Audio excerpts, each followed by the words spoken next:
are actually being worked on because the commentator has heard the whole book from his sheikh word for word. In general, the amount of work that's been done on being read word for word is much less than the general permission. Would you like to have some? All right. So this is one. This is for me. This is one. Good.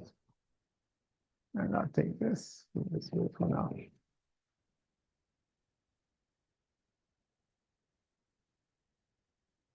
Are we good? All right. So we'll go to this in a second.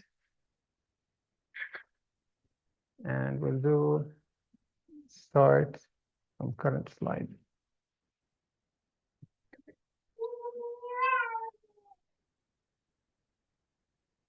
So this will help you in about maximum 10 minutes. Will give you an idea about the history of Hadith sciences. So what you see here, the horizontal line, are centuries, 100 years, 200 years, 300 years, 400 years, and so on till 1,000 years. And then in the blue little font in here, this is the Gregorian, the Christian calendar, what do you call it? The dates that corresponds to these ones. So when it's 600 Hijri, it's 1204, and so on. And I only went to the first 10 centuries or 1,000 years of Hijri calendar. Here at the beginning is the Hijri calendar. This is when the Prophet ﷺ made Hijrah, so it's year number 1, and this is year number 100. So what happened in this first century of importance? As you see, this is slide number 6, because there are 5 slides before it, and this is the one that relates to Hadith. So what happened in the first 100 years? So it's from the year 58 till the year 100. The prolific companion narrators like Abu Hurairah, Sayyidina Aisha, Ibn Abbas, Sayyidina Anas ibn Malik, this is when they passed away. Obviously, they lived all the way from the beginning of this time in here because they were alive at the time when the Prophet ﷺ passed away. And the last one of them, Sayyidina Anas ibn Malik, he passed away in the year around 90 something. They're not exactly sure what year, but it's in the 90s in here. And I think 58 is the earliest, is when Sayyidina Aisha, Abu Hurairah passed away in the year 58. So all those prolific companions, when we say that the ones who narrated the most hadith are the one I mentioned here, like there's 6 or 7, Ibn Umar, Abdullah ibn Amr ibn al-As, Anas ibn Malik, Sayyidina Aisha, Abu Hurairah, and Ibn Abbas. These are the top ones who narrated the majority of the hadith. Not all of it, but it's a big portion of them. Those Sahaba, may Allah be pleased with them, they all passed away around, the last one passed away around 100. So they were delivering whatever they recalled from the Prophet ﷺ, teaching their students, tabi'een, during this period. And there was very little things written. Abu Hurairah did not write, Anas ibn Malik did not write. All of those were narrated verbally. So what happened next? It's now year 100. So now we start to have some serious documentation. The tools available are still very primitive. The paper is very primitive, but at least there's some fragments of it that already has been written here. One of the most famous ones about him is Imam al-Zuhri. Imam al-Zuhri, who passed away in the year 124, was one of the main people who started writing. And then after that, by a year 115 here, we start not only have writing, but now we have changed, because people who are narrating in here, some of them heard the Sahaba and some of them heard the students of Sahaba.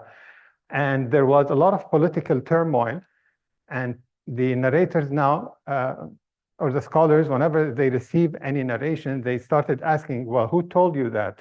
Who's that person? So they started collecting information and they started to grade the people who are narrating.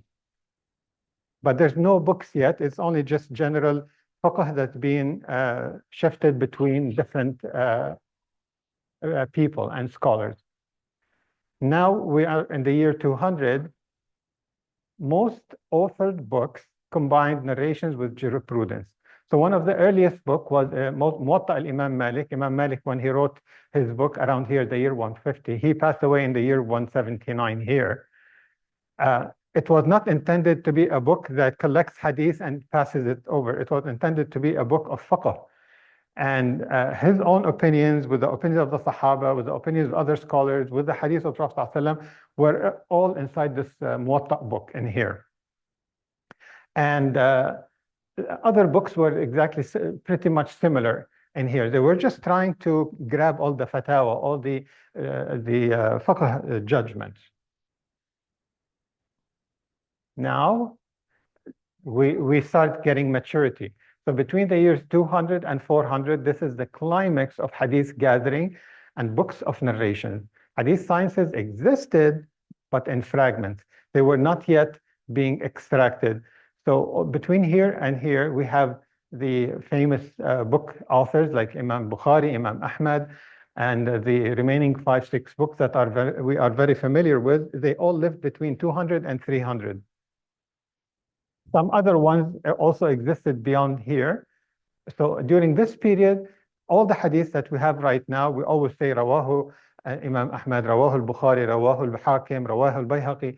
All of those are books that were written in this area. We're not talking about anything that was written here. By the time it's here, it's very, very little new books about hadith were written because the majority has already been written in here. The only thing that happened in here is reshuffling, reclassification, selection, and so on.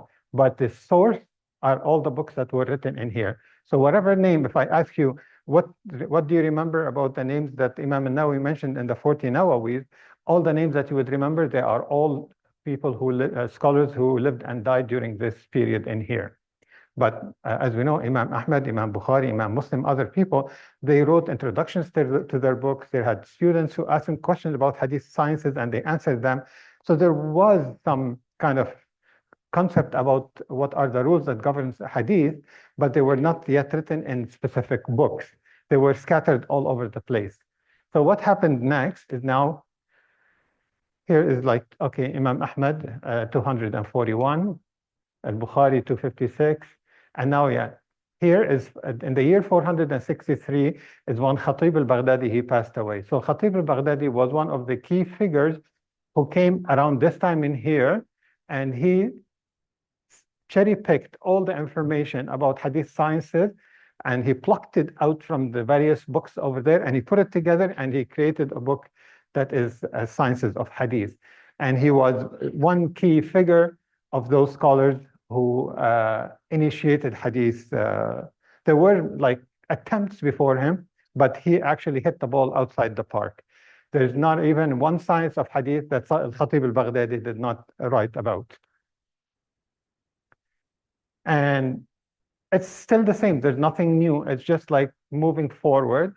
So in the year 650 till the year 750, this is the golden age for authoring books on hadith sciences and books on narrators' biographies and grading their reliability and the quality of narrations.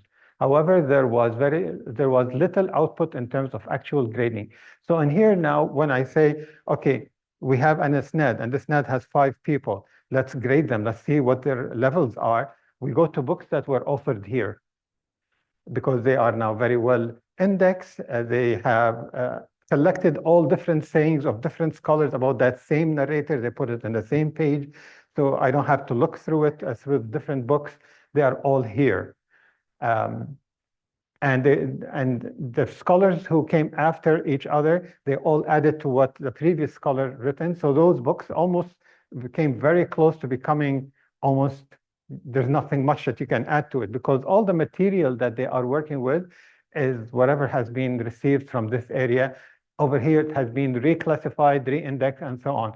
So in the end, there's no more new material. Everything that was said in here and transmitted to this age has already been received and looked at.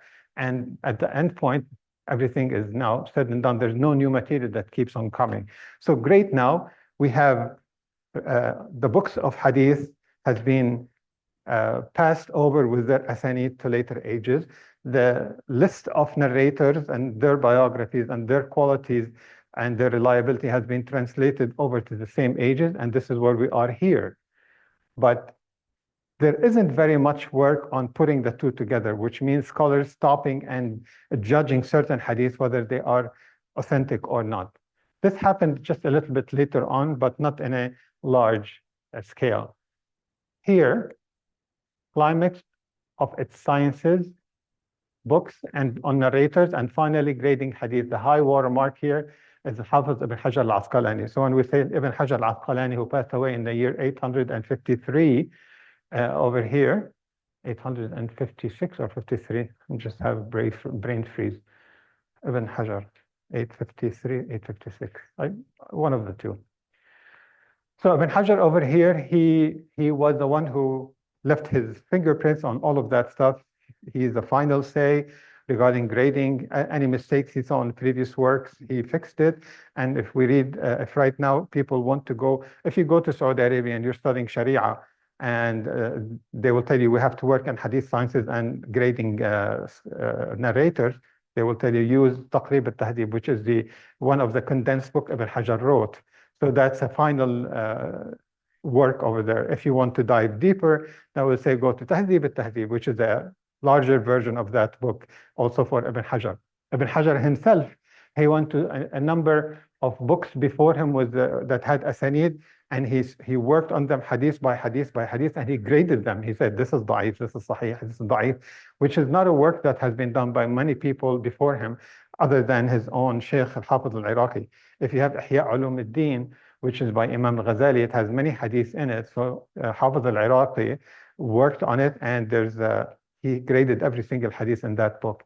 So around this time is when actually most of the current work has been done, or the grading work was done. And after that, actually, it's stalemated until, weird enough, our age right now. It started when in Egypt, Sheikh Ahmed Shakir, he worked on Musnad Imam Ahmed, and he decided to go and grade his hadith. And he did it in a kind of simple way. He did not really, obviously he's a scholar, but if you see how much material we have right now and the ease of work, because there were many manuscripts that were not printed at the time of Ahmed Shakir. Ahmed Shakir probably passed away in the year, I don't know, I'm gonna guess 1920, 1930, something like that. So many manuscripts came out. Access of books were not available. Books were printed in India, he didn't have them, and vice versa. So the work was still very laborious.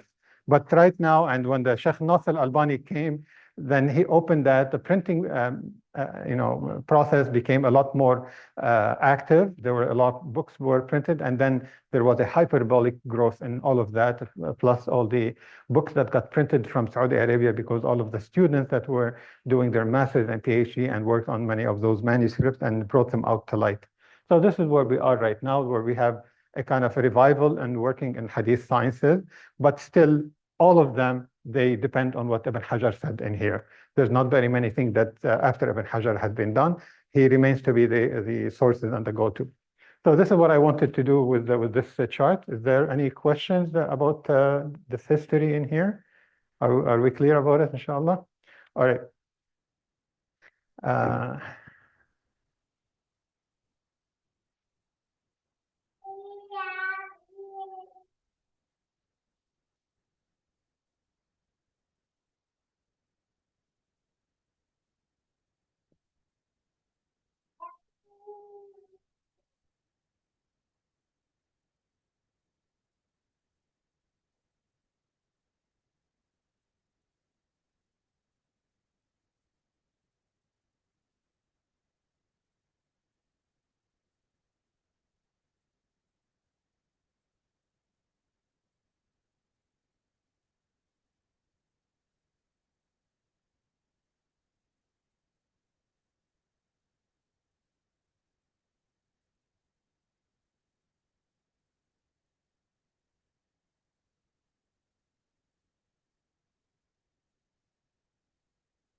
All right. So this is what we said we wanted to do as well. I'm just going to do this again. A little. All right.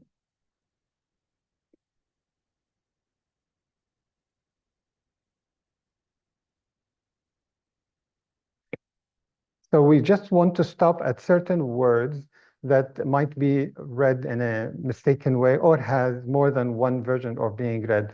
So the text that you have over here has already been uploaded to the class, Google Class. And this is some of the words that are tricky. In this hadith number 23, the Prophet ﷺ, he said, الطهور with a dhamma in here, الطهور شطر الإيمان. So this is, a lot of people will say الطهور, which is no, it's with a dhamma. الطهور شطر الإيمان. And the same hadith in here, so كل الناس يغدو فبايع نفسه with a ya, and it also could be with the hamza, فبائع نفسه. Both of them are valid narrations. Now, in this hadith number 24, يا عبادي كلكم عار إلا من كسوته فاستكسوني أكسكم. So it is with the dhamma on the scene, أكسكم. And in here, يا عبادي إنكم لن تبلغوا, yeah, لن تبلغوا ضري وليس ضري بالضمة، لن تبلغوا ضري فتضروني. So this one, it needs to be paid attention to. Now, Hadith 27.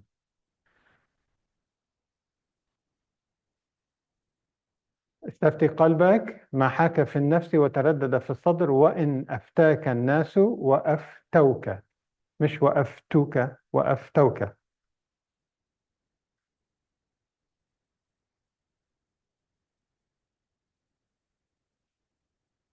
This is more known, but I want to mention it anyway, that the Prophet ﷺ asked Sayyidina Jabir, I believe, Mu'adh, ثم قال ألا أدلك على أبواب الخير الصوم جنة، مش جنة obviously, جنة, جنة which means a protection, جنة it means paradise. So الصوم جنة. And the same hadith,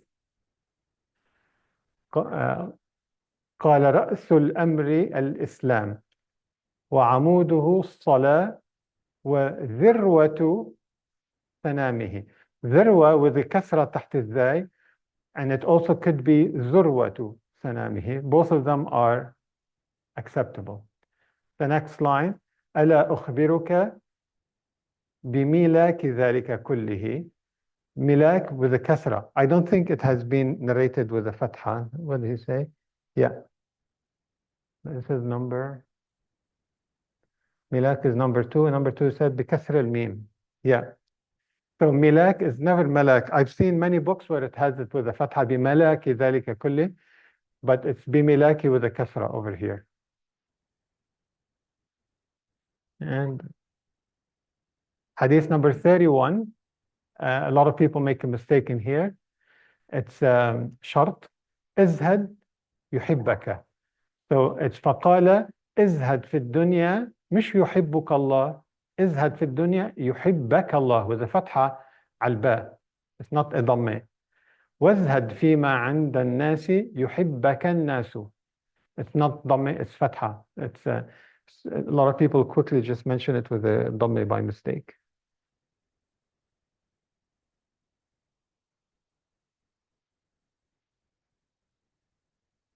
المسلم أخو المسلم لا يظلمه ولا يخذله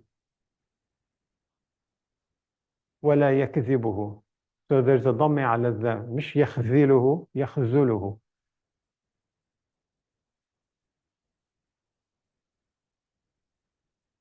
And this one I mentioned it last time. Hadith al-Bukhari. Oops.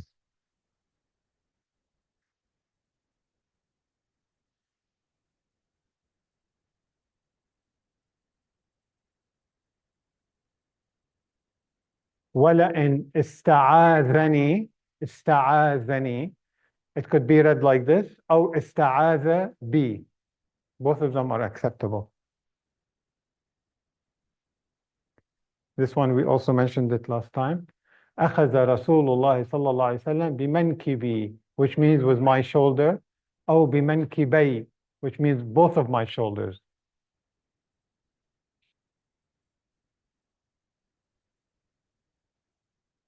And I think this is the last hadith. يا ابن آدم إنك لو أتيتني بقراب الأرض خطايا. قراب. It can also be read قراب, but with the dhamme is more acceptable. All right. That's the end of it. Let's go back to these pages, and this is where we end today. So, if you look at this page, which is written at the very bottom with the highlight yellow, Sunan al-Tirmidhi. This is how the hadith appears in Sunan al-Tirmidhi, number 1924. Imam al-Tirmidhi, he says, حدثنا ابن أبي عمر قال حدثنا سفيان يعني ابن عيينة عن عمرو بن دينار عن أبي قابوس عن عبد الله بن عمرو بن العاص رضي الله تعالى عنهما قال رسول الله صلى الله عليه وسلم الراحمون يرحمهم الرحمن ارحموا من في الأرض يرحمكم من في السماء. فهذا حديث رواه الإمام الترمذي, and this is how you will find it in the book. Now, in the chart, if you look at the chart, my Sheikh Nizam Yaqoubi, who is one of the most famous shuyukh with isnad in this age, you could find him on YouTube. He has, they videotaped him while he was doing his isnad sessions. He's not much older than I am. He's actually an engineer, and then he spent his time into hadith and so on. So his sheikh, his name is Fadani, Sheikh Muhammad Yasin al-Fadani al-Makki, and he's from Indonesia, but then he moved over to Mecca, and he had collected a lot of hadith and narrates hadith, and he's actually buried in Mecca. So Sheikh Yasin al-Fadani has 5 teachers who narrated this hadith to them, and I point to them with arrows. The 4, Khalifa al-Nabhani, al-Mukhallilati, al-Khuzami, wa Ali ibn Falih. And the 5th one is Abd al-Rahman al-Hindi. So in this page that we are going to read right now, this chart is inside this page. I just drew it because it will allow you to understand a little bit more what's going on in this long page. So I have 5 minutes to read this before people are going to come into this prayer room. So bear with me and feel free to put this next to this one and follow together. So I say, بعد بسم الله الرحمن الرحيم, زياد قيسي says, حدثني إمام وخطيب البحرين ومسندها الشيخ نظام يعقوبي حفظه الله ونفع به في مدينة مونتريال في كندا بتاريخ 30 جمادى الأول سنة 1411 الموافق ل 18/12/1990 قال حدثني شيخنا العلامة مسند العصر علم الدين أبو الفيض محمد ياسين بن محمد عيسى الفاداني المكي. So this is the Fadani, this is the top one. مدير دار العلوم الدينية بمكة حرسها الله, وهو أول حديث سمعته منه. So this is the key. This is الحديث المسلسل بالأولية. The shuyukh of Isnad, whenever a student comes over to them, they make a point of narrating this hadith first so that they maintain this pattern. All right? So everyone is going to say the same thing, that this was the first hadith I heard from him. Have you heard any hadith from me before? No, you have not. So this is the first hadith you've heard from me. And I'm carrying this pattern, passing it over to you. What did Sheikh Yasin al-Fadani say?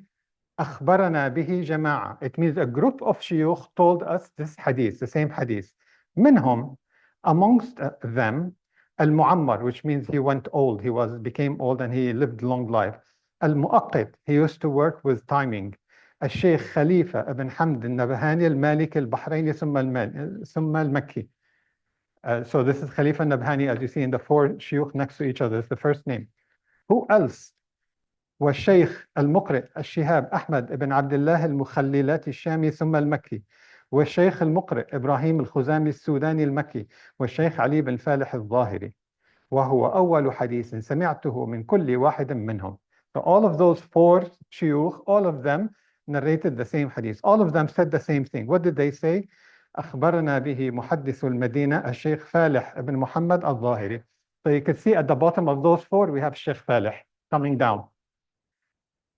وهو أول حديث سمعناه منه قال أخبرنا به شيخنا الأستاذ الشريف أبو عبد الله محمد بن علي السنوسي المكي وهو أول حديث سمعته منه قال أنبأنا أبو حفص عمر بن عبد الكريم العطار المكي وهو أول حديث. And then they stop here just for للاختصار. So as you can see here فالح والسنوسي والعطار. We stopped here عند العطار. The chart will tell you with the arrow we stopped at the Attar. So what he's going to do now, he's going to go with the second chain that goes on the horizontal and makes a right angle. قال شيخنا الفاداني حا. It means تحويل. It means I'm starting a new isnad. And as if he's saying, hold what I told you, put it in the freezer for a second, I'm going to give you another chain right now. They call it حا. وأخبرنا المحدث اللغوي الشيخ عبد الرحمن كريم بخش الهندي ثم المكي وهو أول حديث سمعناه منه قال حدثنا المحدث المفسر الشيخ محمد عبد الحق الإله أبادي المكي وهو أول حديث سمعناه منه عن شيخه جعفر بن علي الهندي وهو أول حديث سمعه منه قال حدثنا به محدث الهند الشيخ محمد إسحاق الدهلوي دفين مكة قال حدثنا مسند مكة الشيخ أبو حفص عمر ibn عبد الكريم العطار المكي. So now the two isnads, they just converge to the same person, اللي هو العطار. Okay, and the two, all chains now continue with one path. ماشي؟ وهو أول حديث سمعناه منه قال حدثنا به النور علي بن عبد البر الونائي المكي والشمس محمد بن علي بن منصور الشنواني وهو أول حديث سمعته منهما قال حدثنا به خاتمة الحفاظ السيد أبو الفيض محمد المرتضى الزبيدي وهو أول حديث سمعناه منه عن السيد عمر بن عقيل الباعلوي المكي وهو أول حديث سمعه منه عن الشيخ المعمر أحمد بن محمد الدمياطي الشهير بابن عبد الغني البنا وهو أول حديث سمعه منه عاليا بعناية جده لأمه, which means his grandfather brought this young man to listen to this hadith. قال حدثنا المعمر محمد بن عبد العزيز الزيادي المنوفي وهو أول حديث حدثنا به قال حدثنا به أبو الخير بن عموس الرشيدي وهو أول حديث حدثنا به قال حدثنا به شيخ الإسلام الشرف القاضي زكريا بن محمد الأنصاري وهو أول حديث حدثنا به قال أخبرنا الحافظ أبو الفضل أحمد بن علي بن حجر العسقلاني. So here you have your isnad passing through Ibn Hajar al-Asqalani. وهو أول حديث حدثنا به قال أخبرنا الحافظ زين الدين أبو الفضل عبد الرحيم بن الحسين العراقي. I just mentioned العراقي as well. وهو أول حديث حدثنا به قال حدثنا الصدر أبو الفتح محمد بن محمد بن إبراهيم الميدومي وهو أول حديث حدثنا به قال حدثنا به النجيب أبو الفرج عبد اللطيف بن عبد المنعم الحراني وهو أول حديث حدثنا به قال أخبرنا به الحافظ أبو الفرج عبد الرحمن بن علي بن محمد بن الجوزي وهو أول حديث حدثنا به قال حدثنا به أبو سعيد إسماعيل بن أبي صالح النيسابوري وهو أول حديث حدثنا به قال حدثنا به والدي الإمام أبو صالح أحمد بن عبد الملك المؤذن وهو أول حديث حدثنا به قال حدثنا أبو طاهر محمد بن محمش الزيادي وهو أول حديث حدثنا به قال حدثنا به أبو حامد أحمد بن محمد بن يحيى البزاز يعني الخياط يشتغل بالبز وهي يعني الثياب وهو أول حديث حدثنا به قال حدثنا عبد الرحمن بن بشر ابن الحكم العبدي النيسابوري وهو أول حديث حدثنا به قال حدثنا سفيان بن عيينة. And now we end up to the book of the Tirmidhi with the same person, but at the book of the Tirmidhi we have Ibn Abi Umar who is the Sheikh, and here we have somebody else. And this is where التسلسل ends لأن سفيان بن عيينة is the last one who will say it. حدثنا سفيان بن عيينة وهو أول حديث سمعته منه وإليه ينتهي التسلسل بالأولية عن عمرو بن دينار عن أبي قابوس مولى عبد الله بن عمرو بن العاص عن مولاه عبد الله بن عمرو بن العاص رضي الله عنهما قال قال رسول الله صلى الله عليه وسلم الراحمون يرحمهم الرحمن تبارك وتعالى ارحموا من في الأرض يرحمكم من في السماء. قال الإمام الترمذي هذا حديث حسن صحيح وقد جمع طرقه جماعة وهو من أصح المسلسلات. فهذا الحديث بيكون الآن أنتم سمعتوه سماعا، فهكذا نقل من عالم إلى آخر، وهكذا وصل إلينا كذلك سنن الترمذي وغيره من الكتب. فإن شاء الله إذا تضع اسمك أو الأخت تضع اسمها في الأسفل ممكن يوقعوا، هذه تبقى عندكم إن شاء الله، فيها بركة بإذن الله تعالى، بركة حديث النبي صلى الله عليه وسلم. وصلى الله وسلم وبارك على سيدنا محمد وعلى آله وصحبه أجمعين.